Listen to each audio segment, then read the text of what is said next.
Okay, so guys, let me discuss two phrases today. Number one, earnout, which is also known as a contingent consideration. That is in relation to business combinations. So you can say mergers and acquisitions. Number two is cookie jar reserve. Now let us first focus on earnout, also known as contingent consideration. I'll ask Subhash to first read the text and then I'll explain. Okay? Yes, sir. Earnout. Earnout refers to a pricing structure in mergers and acquisition where the sellers must earn part of the purchase price based on the performance of the business following the acquisition. Example: Company A is acquiring Company B, a tech startup. The deal includes an earnout structure where the seller, the owner of the Company B, will receive additional payments based on the performance of the business post-acquisition. Base purchase price. Company A agrees to pay $10 million upfront for Company B. Earnout conditions. An additional $5 million could be earned over the next 3 years if Company B meets specific revenue targets. Revenue target example: if Company B achieves $20 million in revenue in the first year after the acquisition, the seller will receive an additional $1 million. If Company B achieves $25 million in revenue in the second year, the seller will receive another $2 million. If Company B achieves $30 million in revenue in the third year, the seller will receive the final $2 million of the earnout. Thus, the total compensation could be as high as 15 million, which is 10 million upfront plus 5 million in earnout payments, depending on Company B's performance after the acquisition. Key points: earnout payment is tied to the specific performance metrics, that is revenue or profit.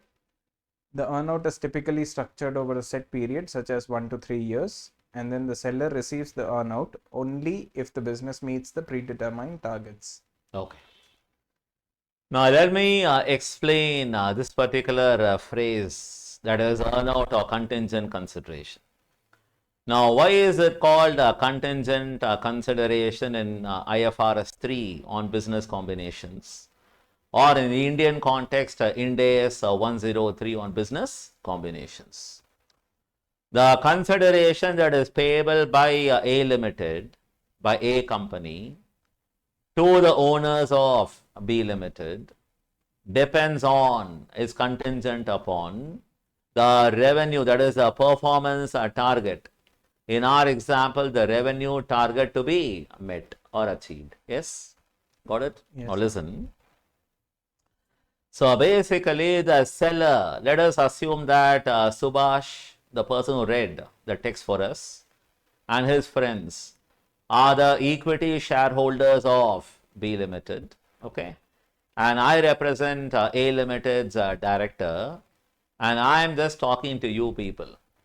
So I am telling Subhash and friends, so I don't mind paying $10 million to you people upfront today, and I don't mind paying extra $5 million provided certain performance targets are met or achieved, right?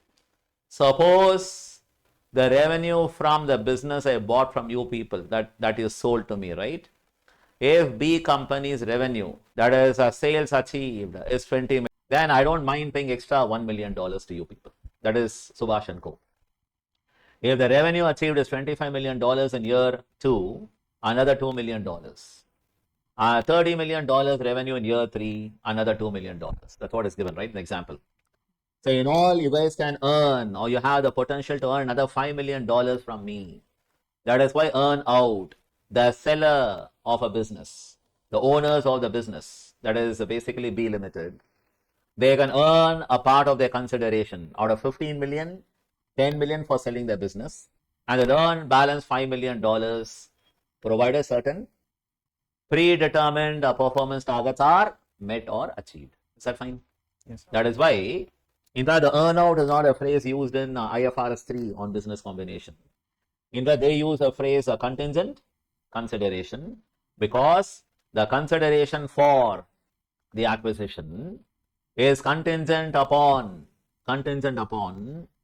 B Limited's revenue being $20 million in year 1, $25 million in year 2, $30 million in year 3.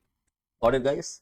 And that is the meaning of earnout or contingent consideration. So here we go with the next phrase, cookie jar reserve.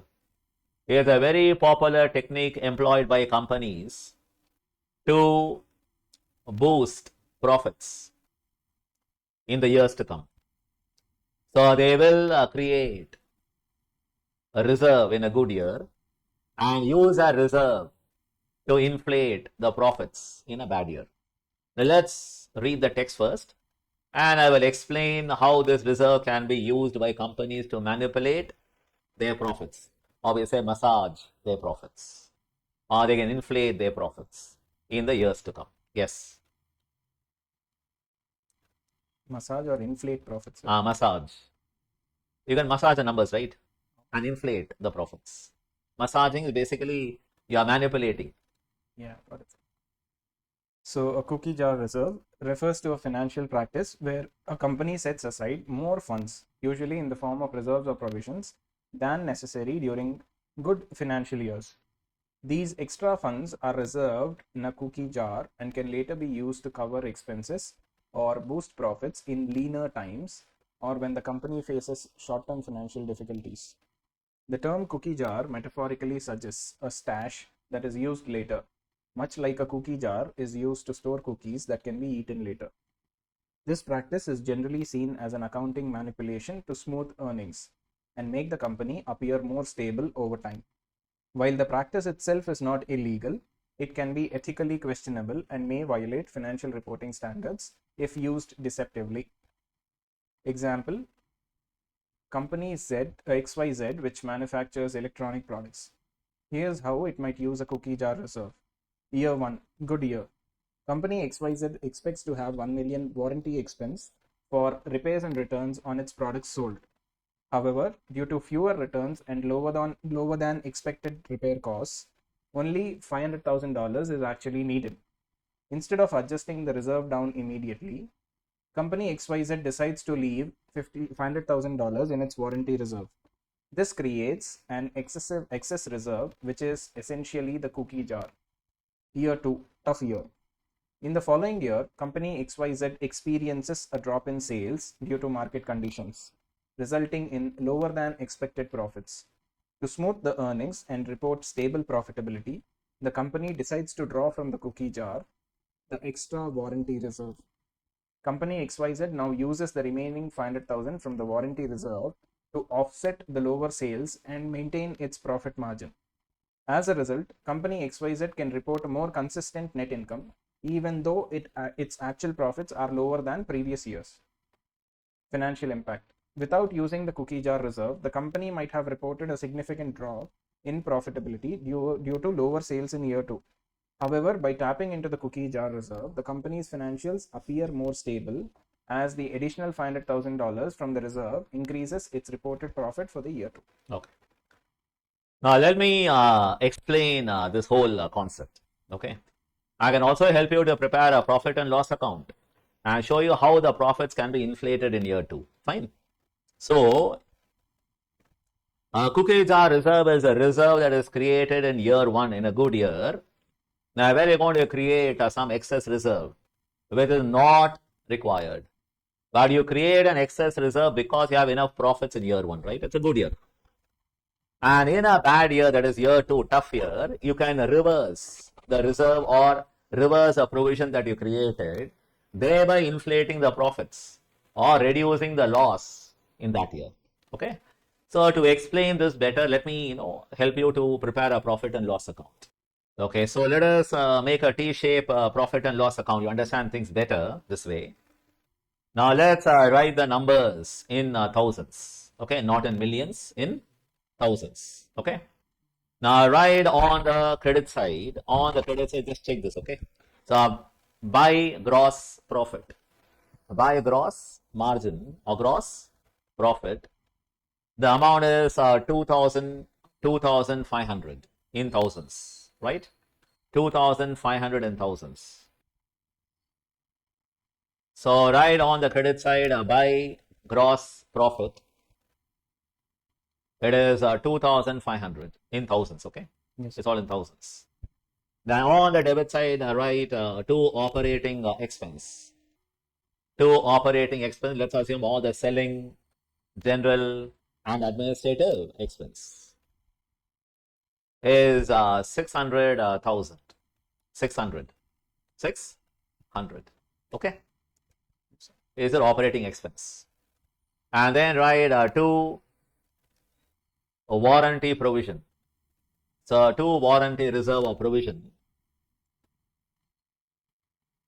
Let us say we're going to create 1,000, that is in thousands, $1 million instead of $500,000, what is actually required. Fine. So we're going to create extra. So 1,000 in thousands. Is that fine? Yes, sir. And then write the last line to net profit. To net profit, the balance is 900. Net profit is 900. Is that clear? Yes, sir. And the total of the account is 2,500. Remember, the net profit is 1,000, rather 900,000.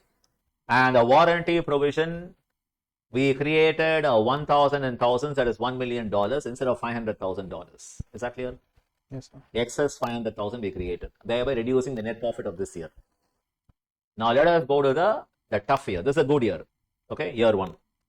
Let me go to the tough year. Now please, right here too, again we make a profit and loss account. Fine. Now right on the credit side, by gross margin or gross profit. Just a minute, sir. Yeah, by gross profit. Yes, sir. Let us give a very poor number. Remember last year it was 2,500 GP. And this year I'll bring it to 1,000. That is, GP is only $500,000. The gross profit is $500,000. And then on the debit side, to selling, that is operating expense.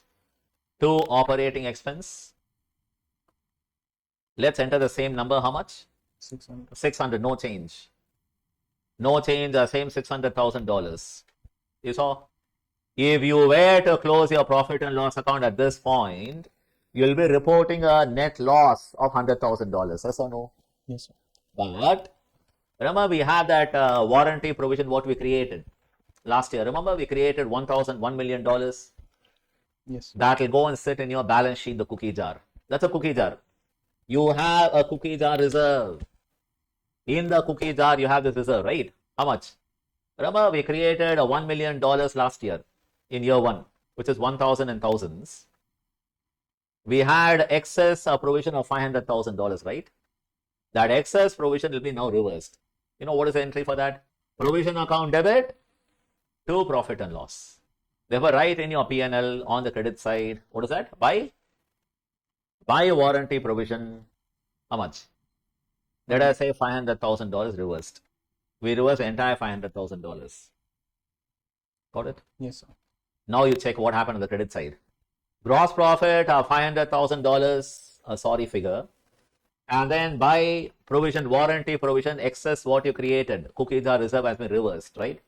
And that is an accounting shenanigan. Shenanigan means a fraud, a dishonest practice. Okay, accounting shenanigan. SHENANIGAN. Shenanigan. Or we can say is accounting skullduggery. SKULDUGGERY. An accounting skullduggery. Basically, it's a trick. Got it? So on the credit side, I show by warranty provision reversed. How much? 500. So what is the net profit I'm going to report? To net profit. So remember 1,000 on the credit side and 600 debit side. To net profit how much? 400,000. Right? To net profit, the amount is 400. You saw that? We turned a $100,000 loss into $400,000 Profit. profit. We turned an ugly duckling into a golden swan, even though that is used in a different context. Okay. I can say that there is ugly duckling of $100,000 which suppose a right in the red. In the red means what? As a loss, you're shown $400,000 in the black. Means what? You're shown a profit. And that will thrill the shareholders in a way. In a tough year, our company was able to report a profit. And all the more credit to the CEO. But he was able to produce his $400,000 profit because of the accounting skullduggery. Got it? That is a trickery or dishonest behavior. The profits have been what? In fact, the loss is turned into a profit, right? Yeah. And this is what can happen. To stop this practice, they had to introduce, please make a note, IAS, International Accounting Standard 37, or you can say in Indian context, Ind AS 37. What you guys study for your ACC or CA examination. It is a standard on provisions, contingent liabilities, and contingent assets. That is the title of the standard. They had to introduce the standard because people were carrying out these accounting skullduggery. So they had to put a stop to that. And that is the reason they introduced a standard where they put some strict rules. In case you want to recognize a provision, there are certain conditions to be met in IAS 37 or Ind AS 37. Is that clear? Yes. Okay, guys. Yes. Bye-bye. Good luck.